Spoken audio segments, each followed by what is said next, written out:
나눠드린 설교 자료 같이 보겠습니다.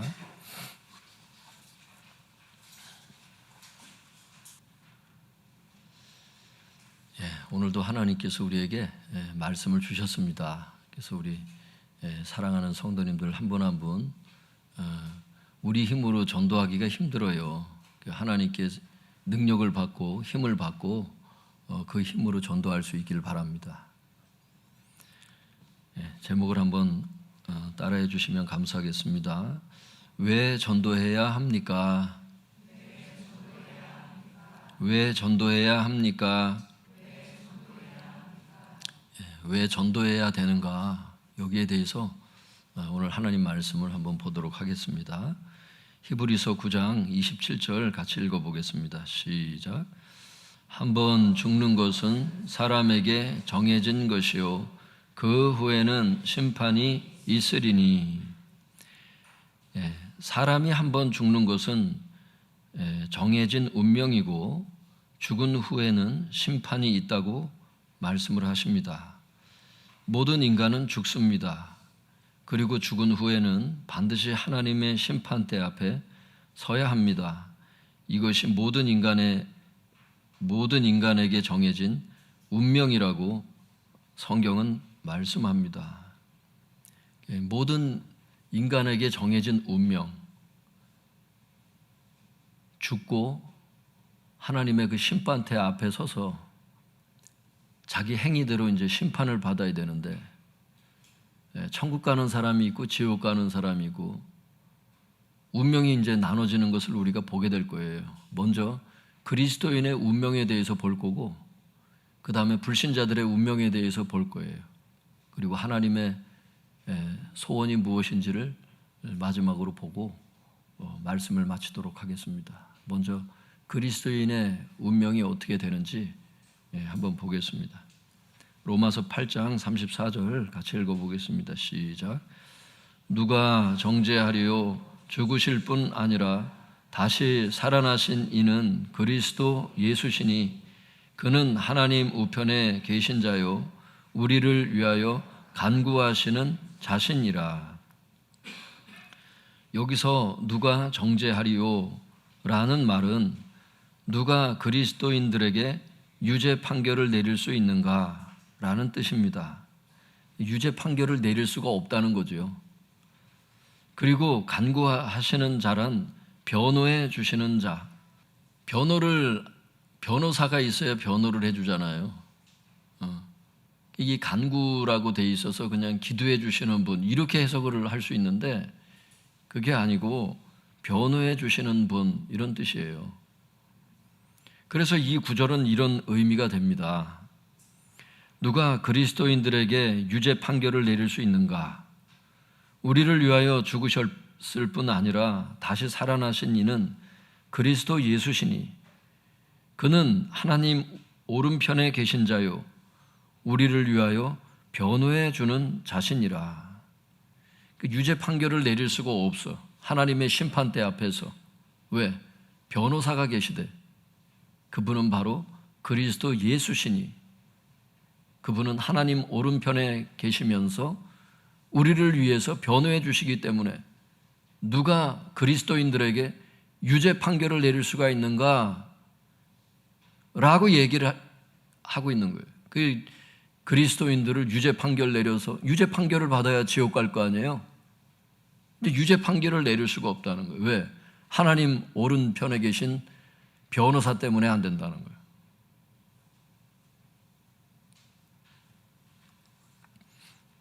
밑에 보겠습니다.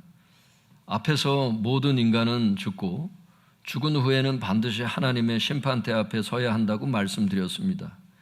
그런데 이 말씀에 의하면 그리스도인들의 운명은 어떻습니까? 하나님의 심판대에서 예수 그리스도께서 친히 우리를 위해서 변호해 주신다는 것입니다. 이런 의미에서 예수 그리스도를 믿는다는 것은 예수 그리스도를 변호사로 선임하는 것과 같습니다. 그 변호사가 하나님의 아들이야. 강력해. 십자가의 대속까지 해주셨기 때문에 더 이상 말할 수 있는 게 아니에요. 예수님의 그 권위라고 하는 것은 밑에 보겠습니다. 사랑하는 성도 여러분, 우리도 죽을 것입니다. 여기서 얘기하는 우리는 그리스도인들을 얘기를 하는 거죠. 우리도 죽을 것입니다. 그리고 죽은 후에 하나님의 심판대 앞에 서게 될 것입니다. 하지만 그때 우리의 죄를 대속해 주신 예수님이 변호사가 되셔서 우리를 위해서 직접 변호해 주실 것입니다. 뭐라고 변호하세요? 이 사람은 내가 대속한 사람이라고. 이 사람은 아무 죄가 없다고. 의인이라고. 그게 하나님의 심판대 앞에서 있을 마지막 우리의 모습인 것을 알 수 있기를 바랍니다. 이것이 모든 그리스도인들의 운명이라고 성경은 말씀합니다.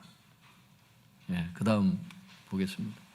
그러면 이제 불신자들의 운명에 대해서 우리가 살펴보겠습니다.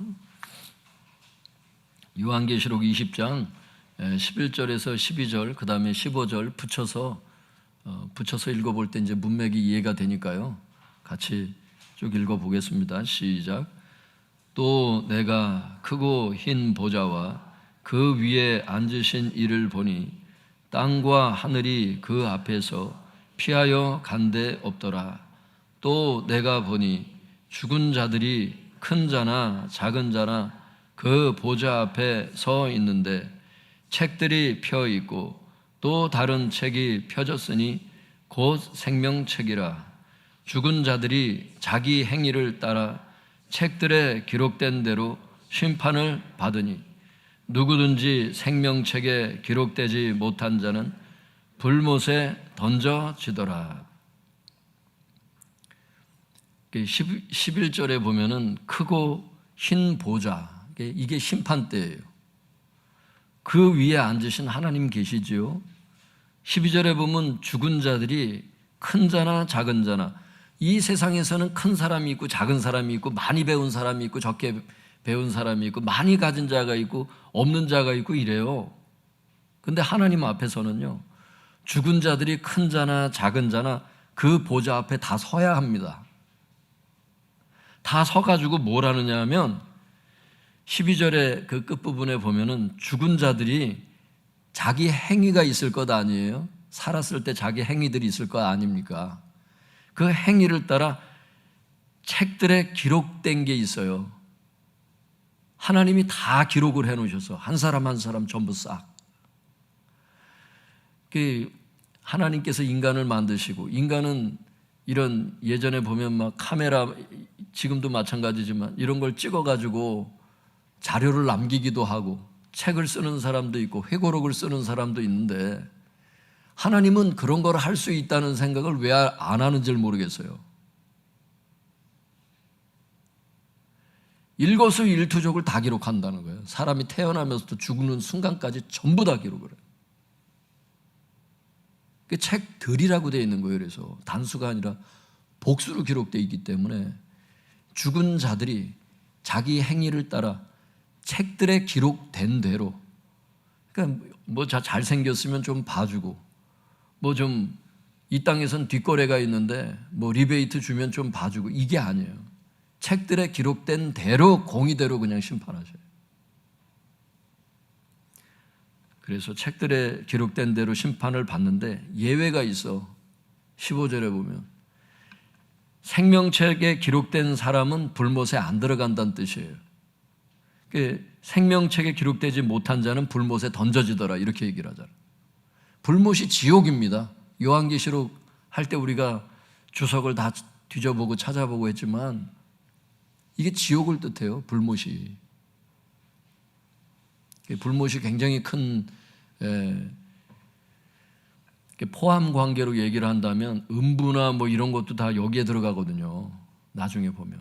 그러니까 지금 현재로서는 이제 아브라함이 낙원에 가 있고 부자가 음부에 가 있고 그렇잖아요. 근데 나중에 보면 불못에 음부도 던져져요. 더 큰 개념입니다, 이 지옥이. 성경에 보면.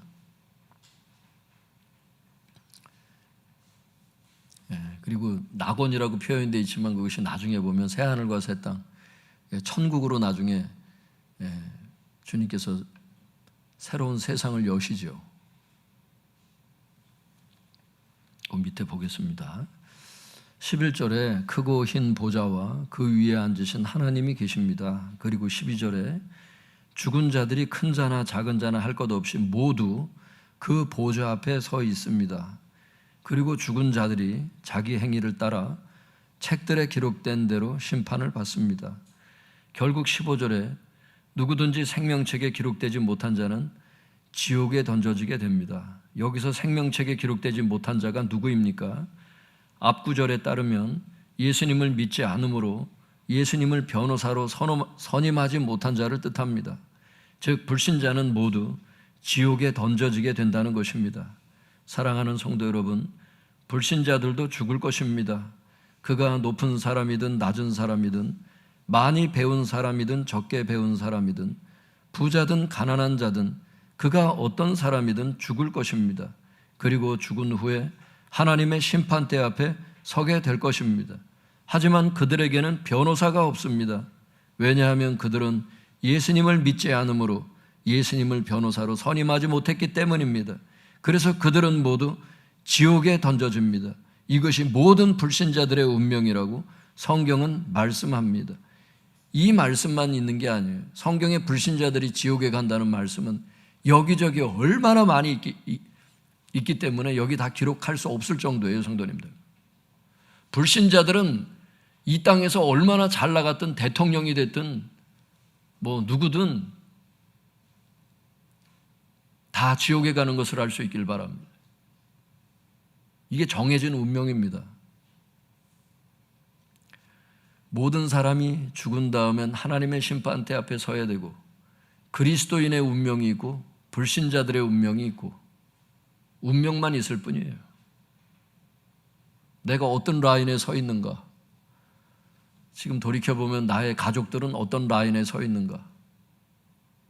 내가 지금 알고 지내는 친한 친구와 지인들이 어떤 라인에 서 있는가? 여러분 가운데 남편이 교회를 다니지 않잖아요. 그 사람은 지옥 갑니다. 부인이, 자식이, 부모님이 지금 예수님을 알지를 못하잖아요. 믿지 않는 사람은 다 지옥 가요, 성도님들. 여러분 악담하는 게 아니에요. 제가 용서하고 들어주세요. 설명드리는 거예요. 그냥 안내를 드리는 겁니다. 목사들은 가이드니까, 영적인 가이드잖아요. 얘기를 해줘야 되잖아요. 본인들이 선택을 할 수 있도록. 그래서 전도해야 되는 거예요. 성도님들, 제가요 구역장님들한테만 2013년도 봄에 총동원 전도주의를 그때 2013년도에 한 번 했어요. 그때 했을 때 그 전도됐던 분들이 계세요. 18분 정도. 나중에 카운트를 해보니까 구역장님들에게 드렸던 그 명단 말고도 더 있더라고, 2명이 더. 그래서 사모님이 물어봐가지고 알았는데 32명이 그때 당시 성도님이었어요. 그래서 작정을 했는데 그 중에 17명, 18명이 전도가 됐어요. 그때 여기 앉아 계시는 분들 계세요. 그 명단을 제가 다 그때 박병국 집사님 나눠드렸던 명단 제가 오늘 다 해가지고 다시 다른 분들 다 나눠드리려고 했어요. 그러다가 전도돼서 왔던 가족들이 여기 지금 있잖아요. 그분들이 볼 때 본인 명단이 그때 있으면 좋은 쪽으로 해석할 수도 있지만 또 부끄럽다, 이렇게 본인 이름이 어쨌든 나오면 좀 부끄러워할 수도 있을 것 같아서 그걸 다 복사해서 나눠드리려고 하다 말았어요. 무슨 얘기냐면 지금으로부터 12년 전에 작정하고 기도하고 했던 사람들이 결국엔 열매를 맺더라고. 시간 차이는 다소 있을지는 몰라도 애타는 마음을 갖고 예수님의 심장으로 이름을 기록하고 기도했던 그분들 헛수고가 아니라는 것을 알게 돼요. 어떤 분들은 기도를 해서 2년 만에 온 분도 계시고 3년 만에 온 분들도 계시고 청동원 전도 주일에 또 오신 분들도 여럿 계시고. 성도님들 낙심하지 말고 기도할 수 있길 바랍니다. 청동원 전도 주일 그냥 무슨 부담을 드리려고 하는 게 아니에요, 성도님들. 영적인 그 위치를, 그 라인을 분명히 영적 지식을 알고 예수님을 믿지 않았을 때 어디로 갈 운명인지, 사람이 죽는 것은 정해진 거지만 언제 죽을지 모른다는 게 위험 요소예요, 성도님들. 날짜를 알면은 괜찮은데 우리 부모님이 언제 그 생명이 끝날지 아무도 몰라요. 저도 우리 아버지 언제 돌아가실지 진짜 몰랐어요. 나는 우리 아버지 꽤 오래 사실 줄 알았어요. 왜냐하면 우리 아버지는 힘이 좋아. 그리고 건강하셔. 산에 가면 내가 워커 신고 예전에도 따라가 두릅 따러 같이 가보면 아버지를 못 쫓아가겠어. 제가 장교 출신인데 내가 못 따라가겠어, 아버지를. 월남전에서도 이 정글을 누볐던 분이라 내가 못 따라가더라고. 나이 차이에 관계없더라고, 그게. 근데 하나님이 와라 그러니까 그냥 몇 달 사이에 그냥 불시에 가시더라고. 그냥 소세포 담낭암에 그냥 걸려가. 소세포라는 거는 작은 알갱이인데 퍼져가지고 여기저기에 그냥 그 세포가 막 퍼져나가는 거예요. 그냥 이런 암덩어리 이런 개념이 아니야. 소세포라고 하는 그 암이 희귀병이거든. 그게 뭐 확 퍼지는데 뭐 더 이상 손을 쓸 수도 없어. 뭐 돈을 들여서 뭐 고칠 것 같으면 어떻게든지 진짜 해보겠는데, 돈도 많지 않지만 어쨌든 기를 쓰겠는데 이건 의학적으로 안 된다는 거예요. 하나님께서 아직 살려두시는 이유는 기회를 주시는 건데, 한번 따라해 볼까요? 기회를 주신다. 기회를 주신다. 우리 사랑하는 성도님들 이렇게 전도돼서 오시고 또 전도하려고 애를 쓰시고, 어떤 경우는 너무 전도하니까 귀찮아 하시는 분도 있는데 사실 굉장히 감사한 일이에요. 누군 그걸 하고 싶어서 해? 입장을 바꿔나 봐요. 누가 종로로 타고 싶어? 설거지 해가면서 내 돈 들여가면서. 누가 하늘에서 나는 게 아니잖아요, 돈이. 자기의 노력인데 그게 다. 살릴라라는 거예요. 죽지 말라는 거야. 그 끝을 보니까. 이번에도 우리가 우리의 몸부림이고 노력인 것을 알 수 있기를 바랍니다. 사람들한테 부담을 주고 듣기 싫은 말 해가지고 자꾸 저 교회 오라고 자꾸 저 부담 주고, 단순히 그게 아니에요, 성도님들. 내비두면 그냥 내버려두면 뻔하니까 그래. 뻔하니까. 여러분 직장 동료들 내버려두면 다 지옥 갑니다, 그냥.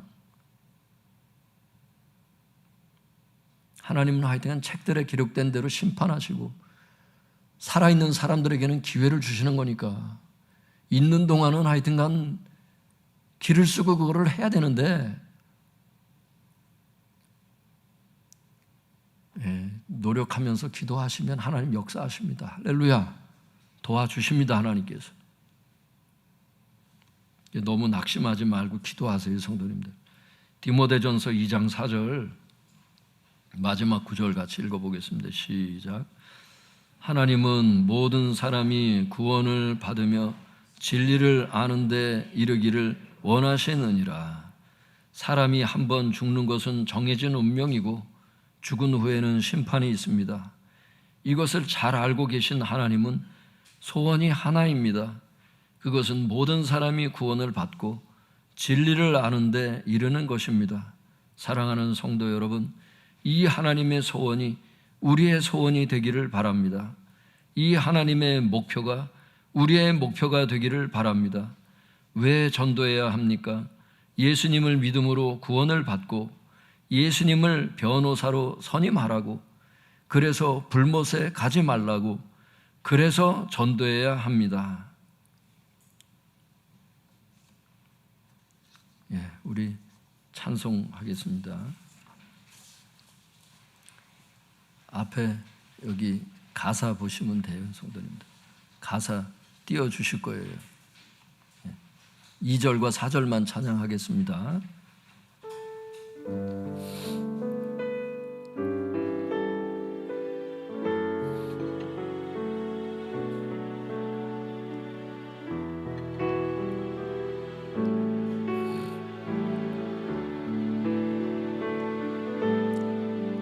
주 예수의 은혜를 입어 내 슬픔이 없어지리. 내 이웃을 늘 사랑하여 너 받은 것 거저주라.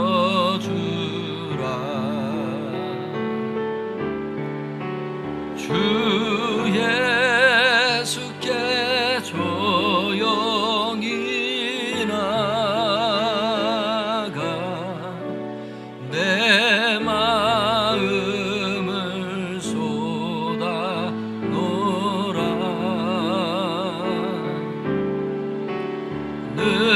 늘은 미리 보시는 주님 그 은혜를 베푸시리. 4절입니다.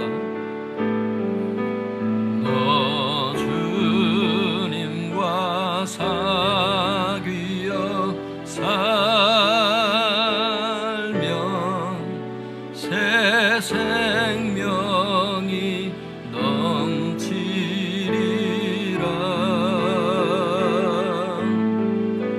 주 예수를 찾는 이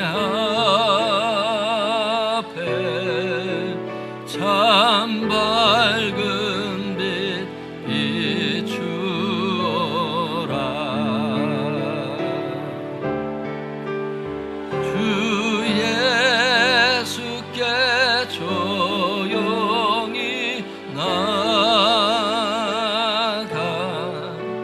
내 마음을 쏟아 놓으라.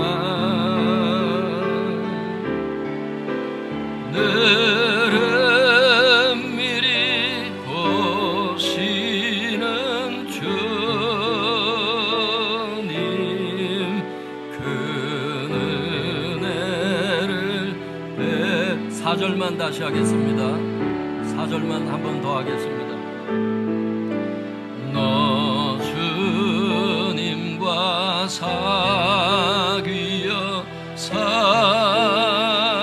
살면 새 생명이 넘치리라. 주 예수를 찾는 이 앞에 참 밝은 빛 비추어라. 주 예수께 조용히 나가 내 마음을 쏟아 놓으라. 늘은 미리 보시는 주님 그 은혜를 베푸시리.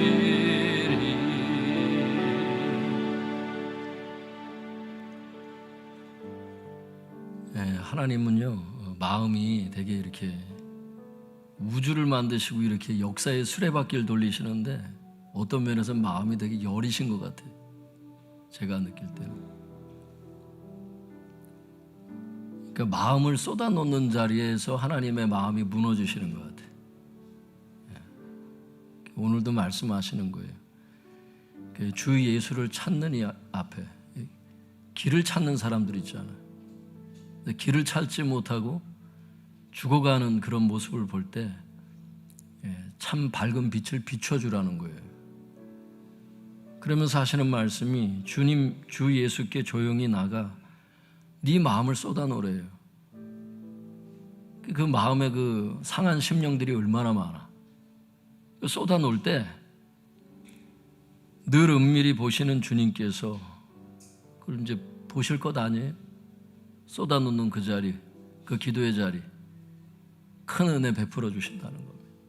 영혼 구원도 그와 같은 것 같아요. 여러분의 지금 가족들이나 지인들이나 친한 사람들 가운데 지금 이대로 계속 간다면 오늘 하나님 주신 말씀에 의하면 그 영혼이 어떻게 결정 날지를 한번 보세요, 성도님들. 하나님이 거짓말하는 게 아니라고 한다면 심각하게 받아들여야 될 주제거든요. 그리고 한번 여러분들이 그 노선을 정하세요. 전도 잘해서 전도하는 게 아니에요, 성도님들. 말주변 없는 몇 마디라도